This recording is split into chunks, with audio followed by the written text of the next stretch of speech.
What's up, guys? Welcome back to the Burn Bootcamp podcast. You are tuning in to Coffee with the Klines.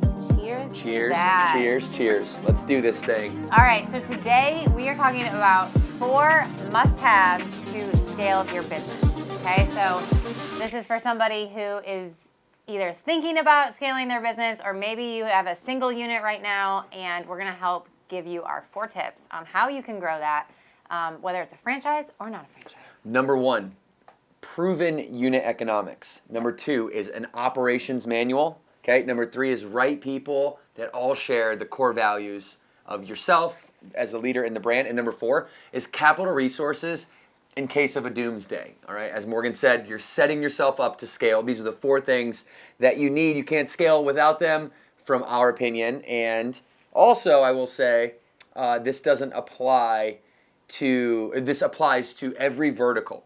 Okay, unit economics doesn't just mean a brick and mortar. It doesn't just mean a service-based business. Okay, it means just a unit, a sales unit, whatever the sales category is, whatever you're selling, whatever goods, whatever services that you're distributing, that is your unit. You have to have proven unit economics in order to scale, because you don't want to build a house on a foundation that's soft, that's wet, that's broken, right? Because if you do, and you build a really big one and it's really heavy when the foundation isn't solid, well, it cracks at the foundation, the whole thing implodes, and you just never really get off the ground in the first place. Right on. Yeah. So Devan and I started our first unit, I guess you could say, was really in the parking lot. So I'm not going to get into the Burn Bootcamp history or the story, but before we scaled, before we opened number 2, we wanted to make sure we had that solid foundation. So that solid income coming in, and the unit economics were stable enough for us to go take some of that money and invest it into number 2, number 3, number 4, number 5. We had 5 locations that we scaled to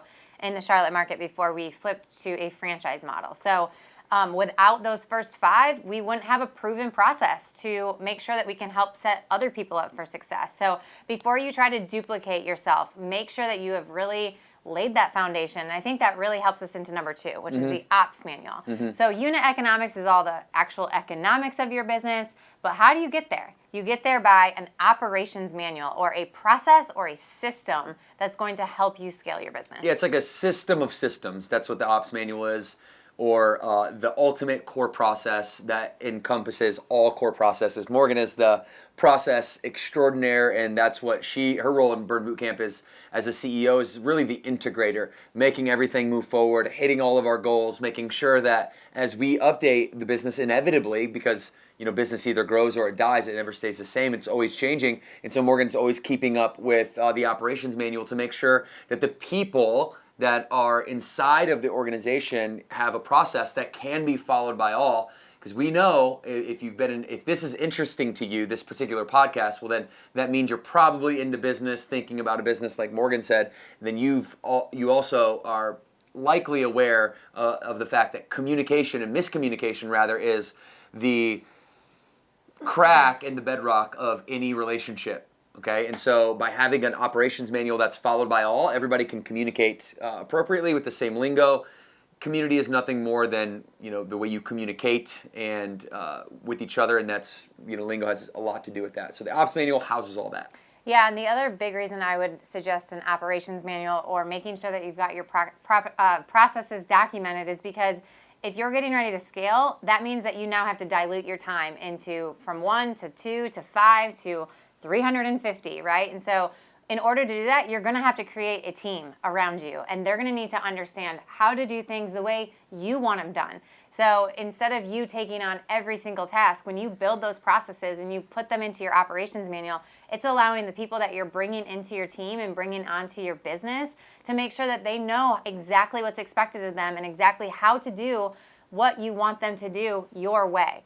So operations manual is not a one and done and fix it and it's over. It's a constant evolution. Like Devan said, as your business evolves, always going back to that operations manual and making sure that those have been updated. And I think that's something we've learned so much over the first 10 years of our business is, gosh, even the first 3 years, we didn't have an ops manual. Like, it was just him and I, and it was what was going on in our brains. And when we had a process, it was just all up here. Well, that's not safe and that's not scalable. So don't make our mistakes. Get things on paper now So if anything happens to you or you need to start scaling your business very, very rapidly, you have already got what's in your head on paper. There's a great foundational book on this. It was introduced to Morgan and I kind of after the fact, but it's called The E-Myth, and it basically talks about how to set your business up. Like we just happen to be a franchise company, as the vast majority of our business.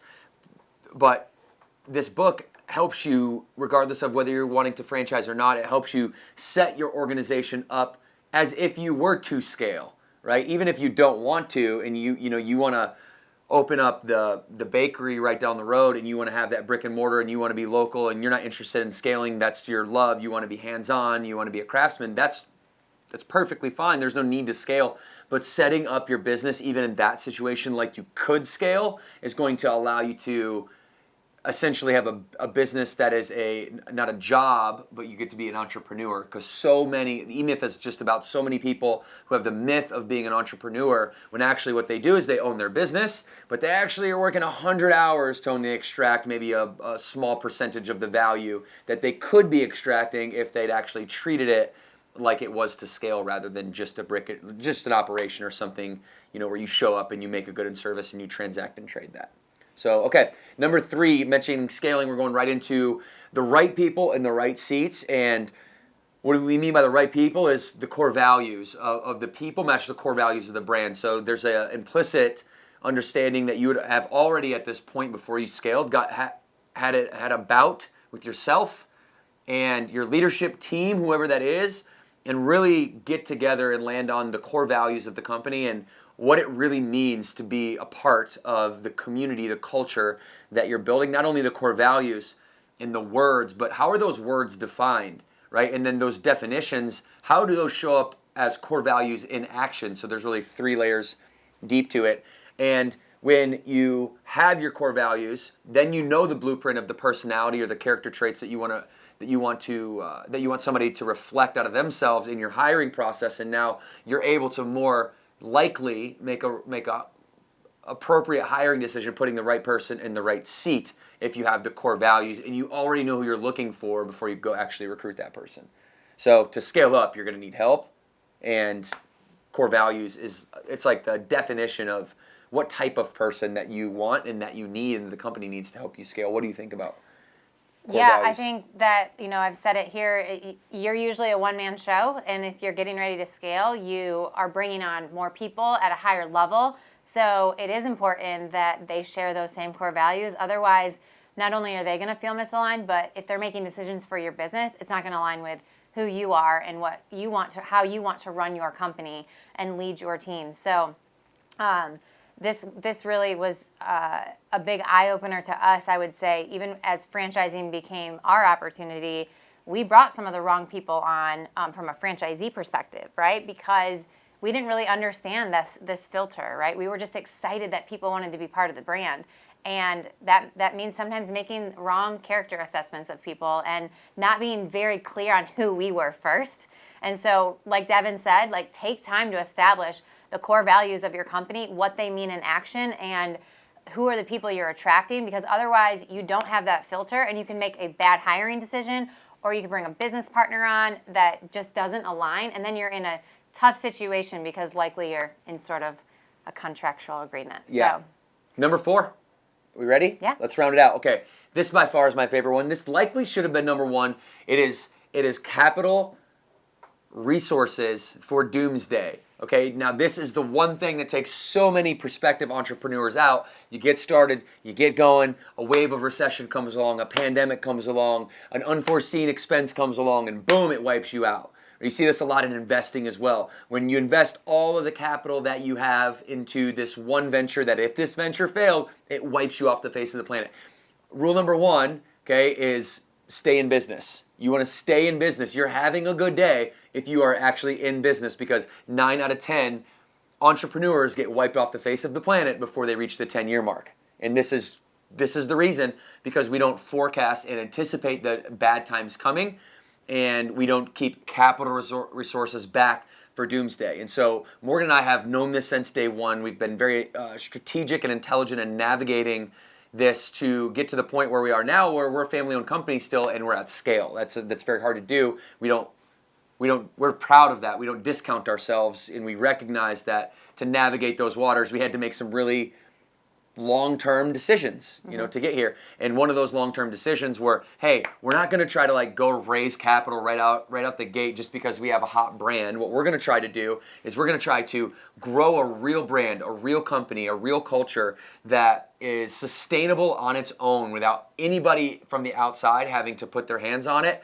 And if for whatever reason, the wave of trouble just splashes over our brand and it goes to zero, we've got enough capital to employ our people, right, to get us back and get the ship steering in the right direction. And so this doomsday capital resource is one of my biggest recommendations, just because I've seen it wipe so many people off. And you don't need to do that. The only reason you would need to is because you think you need to scale too quickly. Bigger is not always better. I think being better first before you get bigger, that's the real important thing. Going back to operations manual, proven unit economics, right people, right seats, core values. Get better, and then you'll just get bigger as a byproduct of getting better. Mm-hmm. You can thank me for this too. Okay. I'm good at reserves. You are very good at reserves. That's what I'm saying. Yeah. Like, I feel like this is my strength. Yes. Sometimes reeling it in, right? And making sure we're making the right investments. Oh, 100%. And for it's us, like right people, right seats. Yeah. We have that relationship, thankfully. Yeah. I think that, just to add to Devan's point here before we round it out, if you're going to make any investment, the best investment we've ever made back into our business was on our people. So that just solidifies why the right people are so important, because that's the best way you can scale, truly. It's not necessarily focusing on all those shiny objects around you and the next best thing. It's just getting it right with the people and getting that foundation right. And so if I could recommend anything, if you're feeling scared to make an investment on something, the ROI is in the people that you hire and how you continue to pour into them, because then they pour back into your business. So that's absolutely paid off in dividends for us, and we still have that gloomsday cash stored away. So whatever game you're playing, the people that you bring on to your floor, your court, your team, they've got to play the same game. And that's at the end of the day, all of these 4 things we're talking about, you mash them all together, it's got to be the same people playing the same game together, like a basketball team would. Yep, that's right. So can't play without the point guard. Point guard's got to bring the ball up. Centers can't bring the ball up, can they? Nope, and you're the point guard. You're the point guard of your business, but you got to build that team around you if you want to continue. Okay, 4 business must-haves to scale. Coffee with the Klines. You're on the Burn Bootcamp podcast, by the way. Subscribe and leave us a review. We like that. Yeah. We like Let that. us We like know how we're doing. reading your reviews. All right, thanks, guys. 2 clubs on 2, 1, 2.